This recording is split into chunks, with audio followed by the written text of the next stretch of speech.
Hi friends, చిట్టుముచ్చాల బియ్యంతో mutton biryani ఎలా చేయాలో చూసేద్దాం. ముందుగా అయితే బియ్యం కడిగి గంట సేపు నాననివ్వాలి. ఒక గ్లాస్ రైస్ తీసుకుంటే 1.5 గ్లాస్ వాటర్ తీసుకోవాలి. సగం వరకు ఉడికించిన మటన్లోకి పెరుగు, ఉప్పు, కారం, అల్లం వెల్లిపాయ, గరం మసాలా, వేపిన ఆనియన్స్, పుదీనా వేసుకొని కలుపుకోవాలి. ఇందులోకి ఆయిల్ కూడా వేసుకోవాలి.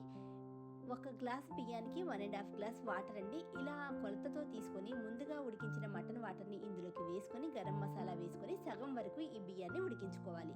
వేరొక కళాయిలో ఆయిల్ వేసి మెంతాకు వేసి మటన్ వేసి ఉడికించుకోవాలి. ఇలా సగం ఉడికిన రైస్ని ఈ మటన్లోకి వేసుకొని చిన్న మంట మీద ఉడికించుకోవాలి. ఫ్రెండ్స్, మీకు కట్టెల పొయ్యి అందుబాటులో ఉంటే తప్పకుండా ఈ బిర్యానీ కట్టెల పొయ్యి మీద ట్రై చేయండి. చాలా టేస్టీగా ఉంటుంది. ఇంకా ఈ విధంగా బిర్యానీ అంతా అయిపోయిన తర్వాత ఒక గిన్నెలోకి నిప్పులు తీసుకొని దాంట్లో కాస్త నెయ్యి వేసి మూత వేయాలండి. ఆ పొగ మొత్తం కూడా బిర్యానీకి పట్టిందనుకోండి, ఫ్లేవర్ అంతా కూడా చాలా డిఫరెంట్గా ఉంటుంది. ఫ్రెండ్స్, మీరు కూడా ఒకసారి తప్పకుండా ట్రై చేయండి. వీడియో నచ్చితే ప్లీజ్ లైక్ చేయండి, షేర్ చేయండి, సబ్స్క్రైబ్ చేయండి.